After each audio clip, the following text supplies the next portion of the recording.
Hey, this is Alex at URock. Been open here again for about a month now. Trying to get back into the swing of things, trying to get stuff back in the store. I had very good online sales for COVID. So anyone who watched my videos and decided to buy anything from me, thank you so much. You helped me survive this and come back and do what I love to do. So you guys are very much appreciated. So anyway, like I said, I've been back open for about a month, trying to get back into the swing of things, and it's the first opportunity I've really had to sit down and do another gear demo. And here again, I'm going to be doing a demo of a Tagima guitar again today. Today is going to be the TW61. The Tagima TW61 is an offset, you might say, Jazzmaster clone, right? It bears a striking resemblance body-wise. However, it does have P90 pickups. It does not have Jazzmaster pickups. And there is a difference. Jazzmaster pickups are wider and flatter, so there's more wraps around, out, than up and down, I guess, if that makes sense. But they're similar. They're similar in sound. Anyway, so yeah, like I said, so this guy is an offset type clone. Doesn't have to be a Jazzmaster. It could be inspired by a Mustang or Jaguar. Doesn't matter. But the TW61 here streets for $299, which puts it very solidly under pretty much any other offset Jazzmaster type guitar that I can think of. Very solidly under the Fender Player Series, and even under the Squier J. Mascis signature. So this thing has a lot of appointments, though, that you would not expect to see on a guitar of this price. So most notably about this guitar is that you've got this Varitone switch down here on the bottom. So this Varitone switch here cycles between 5 different filters for the pickups. It doesn't give you any new pickup combinations. That's still handled here by this 3-way switch. You still have, bridge, middle, and neck positions here. But the Varitone switch gives you some different filters for each of those pickups. Wildly different sounds. You get some really, really distinctly different sounds from all in all of those.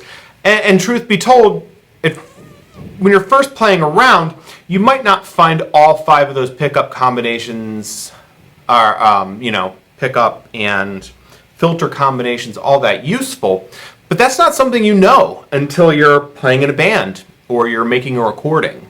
So just to have the option is incredible. So you have a 5-way pickup, or you have a 5-way rotary switch here, roller switch, sorry, that affects all 3 pickup positions, giving you a grand total of 15 very, very different sounds. There are 15 very unique sounds. Like I said, I don't think all of them are going to be winners for everybody, but I think that most people will find at least 5 or 6 or 7 of them that they really like a lot.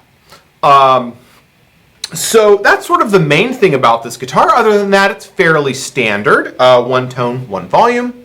The volume and tones here are they feel like nice pots. I haven't opened up this pick guard to see what size. They could be minis at this price point. I would not be shocked, but who knows. But they feel nice. They're not too loose. They're not too tight. The knobs themselves are of good quality. The pickup selector here feels very solid. Doesn't feel cheap. One thing that's nice about this, and here again you don't see on hardly any guitars at this price point, is a 2-point trem system. And it's got folded steel saddles. So it's definitely more vintage inspired. And up here on the headstock, we've got the split vintage tuners, which I really like. I've got them on my GNL S500, and some people don't like them. I don't get why. They're really nice. They keep this, there's no chance of poking yourself up here. They keep the headstock nice and clean looking. I don't find them at all difficult to use. It's got the nice vintage style buttons here. So all in all, this is definitely appealing to a more vintage aesthetic. But let's face it, that sells. Anyway, so what I can tell you right off the bat is this is a fantastically made instrument. I have seen absolutely no finish flaws. The neck is very squarely in the pocket. I couldn't fit a piece of paper in any of the joints, under or on either side. The neck is in there incredibly solidly. And that's something I'm really not accustomed to on a guitar of this price point. I mean, it's really solid. The top, if I'm not mistaken, is one piece. In fact, the whole body might be one piece. I don't see a seam in this thing anywhere. And that's something you almost never see. The trem arm does not screw in. It just pushes in. I don't have it on right now. I have sort of wanged down up and down on the tremolo, and it stays in tune about as well as any guitar without a locking trem system can, which is to say it's not going to be perfect. It's without a locking system. It's just not going to be. But so I'm going to take you through some sounds you can get out of this. I am not going to go through a position by position, pickup by pickup sound demo of this because that would be insane. No one's going to watch 25, 30 minutes of me just flicking through positions. I'll go through some of the ones I find the most useful, and yeah, then we'll wrap at the end. So I'm doing my my clean and my dirty sounds through a Black Star HT Club 40 Mark II, which I think is just a fantastic amp. It really does kind of everything really well. Anyway, this is for a single coil guitar, this is very quiet.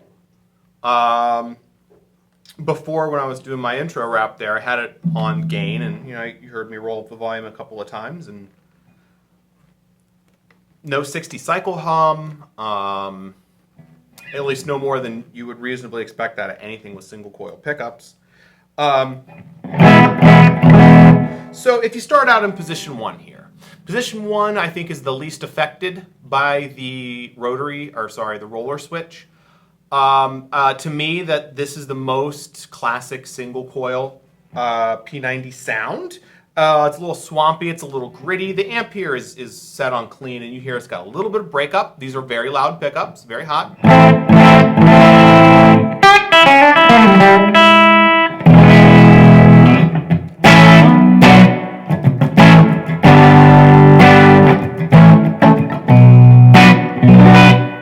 Great for sort of swampy, overdriven, raw type stuff. It's the most, like I said, P90 sound. Now if you take your roller switch and you go all the way to position 5 on the other side,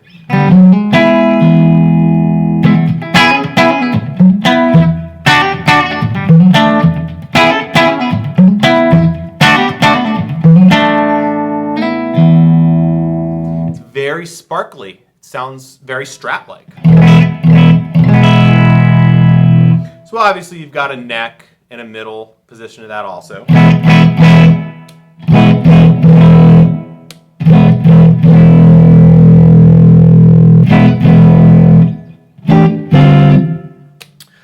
Oh yeah, and so the neck and middle position of position 1 is this.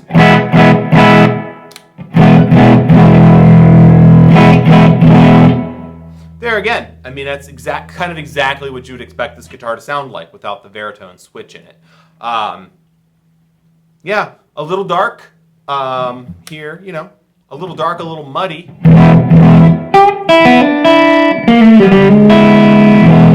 But that's really what you want out of a guitar like this. You want something that's going to be brash, sort of almost overwhelming. That's really what P90s are all about. And then I'm going to jump to position 3 here. Position 3 seems to me to be really kind of right in the middle of those. I mean, you would expect that it's got some characteristics of each. It's a little less clean than 5. It's a little cleaner than 1. So we're in a treble position here.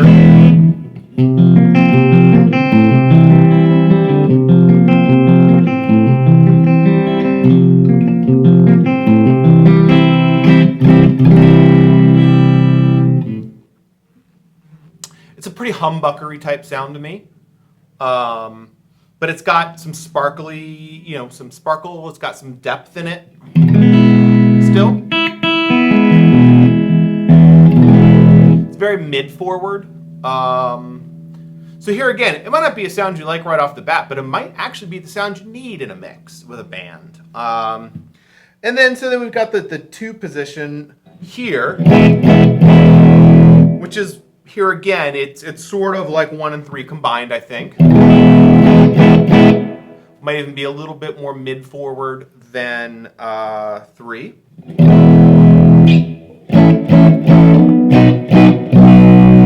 Then you've got 4, which is going to sound sort of like between 3 and 5, so it's going to be a little bit sparklier, a little bit more single coily.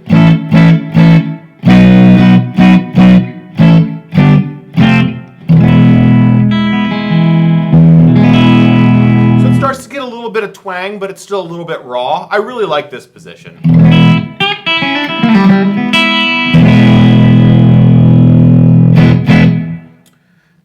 And so that was all on the treble pickup. And then, you have all those sounds to mess with in the middle and on the neck. So there's a lot of sounds in this guitar. But one thing I really like about this guitar is it can do a lot of stuff. It can do, you can set it for this and it's going to be,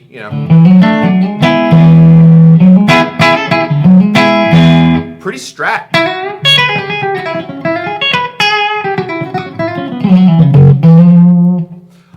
I wouldn't go so far as to say you're going to be able to get telly-like qualities out of this. Sort of. I think the 4 position sounds like a really hot telly almost.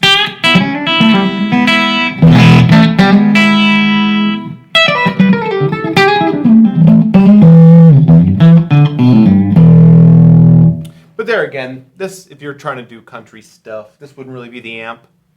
But anyway, so it can cover a whole lot of ground, and if you want to go jazzy, this guitar can really do that. If you want to do, I like sort of the 3 position here on the neck pickup.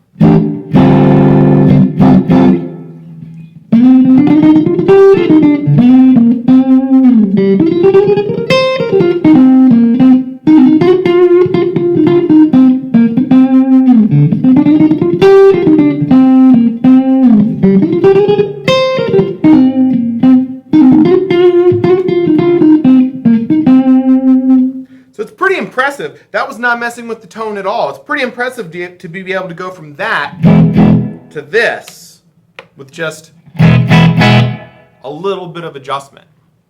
Almost sounds like a totally different guitar. So, like I said, this really, I wouldn't say this can sound like anything, because no one guitar, I don't think, can sound like everything, but it gives you a whole lot of interesting options.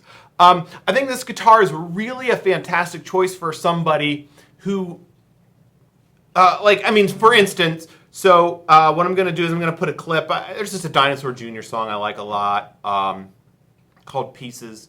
But it would be a great guitar for someone who's in a group like that or recording music like that, post-rock, shoegaze, rock stuff, where you're just layering guitars on top of guitars on top of guitar on top of guitar, because you can take one guitar and you can get 15 very distinctly different sounds out of this that are all going to layer on top of each other really well.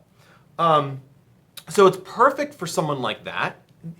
It would be perfect for someone playing live, because you've got, at least the ground covered of 2 or 3 guitars, I would say. And the guitar is very playable. It definitely doesn't feel like it's the price point it's at. It feels very solid. This is a sort of heavy-ish guitar. I haven't weighed this one. I would guess it's probably 8.5 pounds. But overall, it doesn't, a guitar like this, you think it's really got one purpose. You look at these and you see a certain something in it. But this is really a whole lot more than that. And the thing I like about this too, and maybe I'm dumb, I'm not sure. Sometimes I think I am, sometimes I know I am.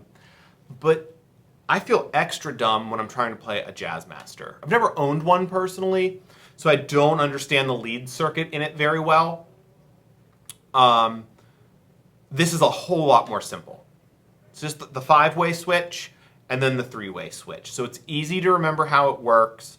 It's pretty easy to remember the selection you had that got that sound that you liked. You just remember neck and a position and a number. It's not as complicated, I don't think personally, as the Jazzmaster lead circuit.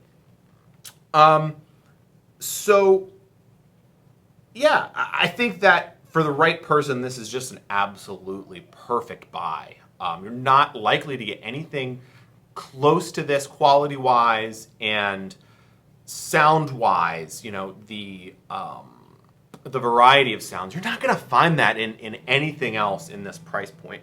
The action is on point right out of the box. I didn't have to mess with that, not a single bit.